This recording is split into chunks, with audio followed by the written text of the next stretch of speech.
So, for whatever reason, I've never shot a video on my 35-gallon Caribbean cube. Part of the reason is it gets a lot of glare from other reef tanks, and the 20 by 20 by 20 cube makes it very difficult to frame. This is a Sephora tank that I drilled on the side for a Duracell overflow, and there's just a return on the side as well. All the corals are pretty much brown, as most Caribbean corals are, but the fish in here is super exciting. This is a Cuban fairy basslet, the Gramma Dejongi, a captive bred from Biota. It's Todd Gardner in North Carolina that breeds these. Now this is a fish that is just an absolute dream to have. One I've wanted for many, many years that was unobtainable. I always wondered why we never got wild ones in Canada, and I never did figure out the reason.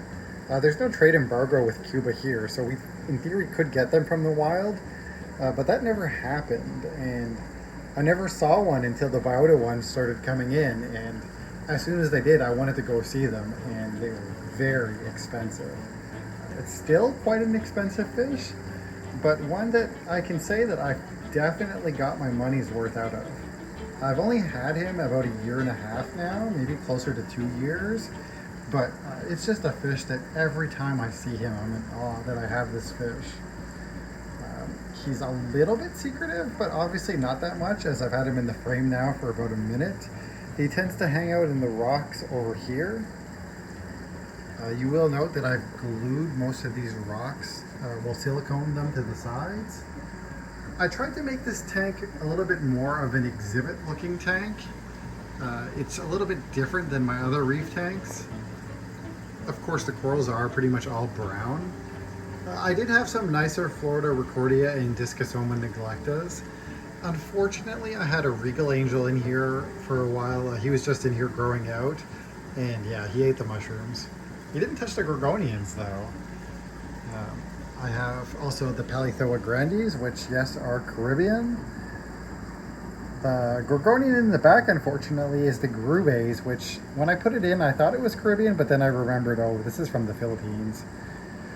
Due to the lack of other corals, I've just left it for now, but I'll get more, or eventually the other Gorgonians will grow out and then I'll remove them. I do plan on getting more mushrooms eventually, and maybe even some zoanthids if I'm lucky. The one other coral, which coral nerds will be really excited to see, is this one here. This is Porites, I believe. Yes, this is an SPS from the Atlantic Ocean.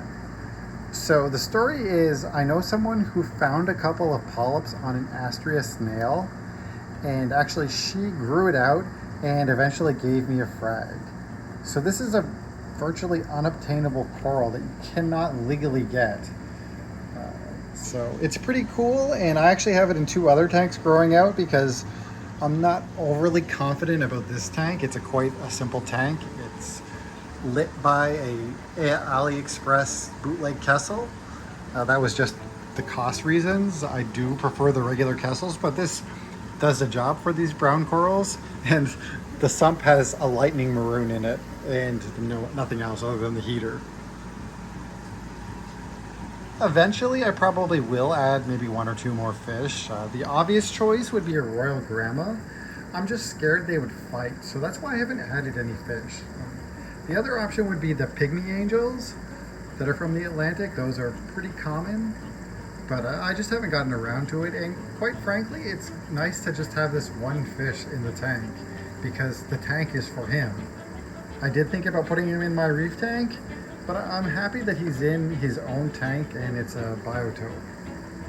It may not be the most beautiful tank, it certainly isn't, and it's really not easy to film with all the glare, but I do love this tank as something different, and like I said, every time I see this fish, I'm happy, so that's why I have this tank.